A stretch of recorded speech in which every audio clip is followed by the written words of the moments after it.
దేవుడు చెప్పినటువంటి స్థలానికి వెళ్ళాలి, అక్కడికి వెళ్ళి ఆరాధించాలి. తర్వాత అన్నాడు,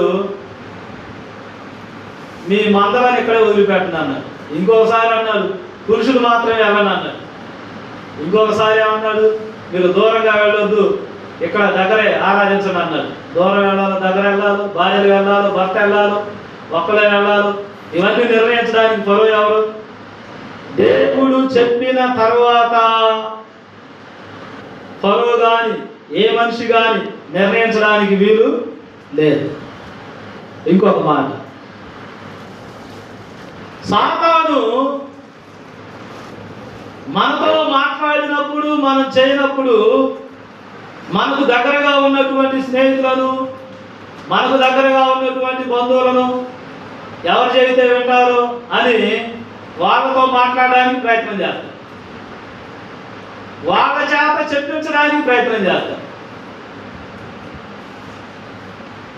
ఆనంద్ పాస్టర్ గారు వినాలి, ఎవరు చెబితే వింటాడు? భార్య చెబితేనా, మా నాన్న చెబితేనా, వాళ్ళ ఫ్రెండ్ చెబితేనా? ఎవరు చెబితే వింటాడు? వాళ్ళ చేత చెప్పించాలి. సాతాను ఎన్నో ప్రయత్నాలు చేస్తాడు. అన్ని ప్రయత్నాలు చేసి చివరికి సాతానికి విసుగు రావాలి. సాతానికి విసుగు వచ్చి, నా వల్ల కాదు, ఇతనితో నాకు అనవసరం, ఏమితో నాకు అనవసరం అని చెప్పే స్థాయికి ప్రతి విశ్వాసి, ప్రతి దైవజనుడు రావాలని దేవుని ఉద్దేశం. సాతానికే విసుగు వచ్చి, ఇక నేను వీళ్ళ జోలికి వెళ్ళకూడదు, ఇక వెళ్ళినా కుదరదు, వీళ్ళు ఎటు వినేటట్టు లేదు. ప్రభావరం గారు ఉన్నారు, ప్రభావరం గారికి 4 సార్లు చెబుతాం, ఆయన పోతే ఏం చేస్తాం? వదిలేస్తాం కదా, అంతే. వారే చెప్పాను, ఈసారి సునీల్ గారికి చెబుతాం. మనం చెప్తాము,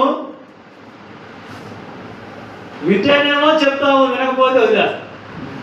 సాతాను కూడా ఎవరో ఒకరి ద్వారాగా ఏదో ఒకటి చేయడానికి ప్రయత్నం చేస్తాడు.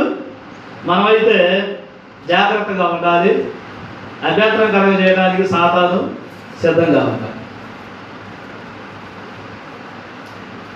పౌలు గారు సాతాను పెట్టిన ఆటంకాలన్నిటిని ఎదిరించాడా, జయించాడా అంటే జయించాడు.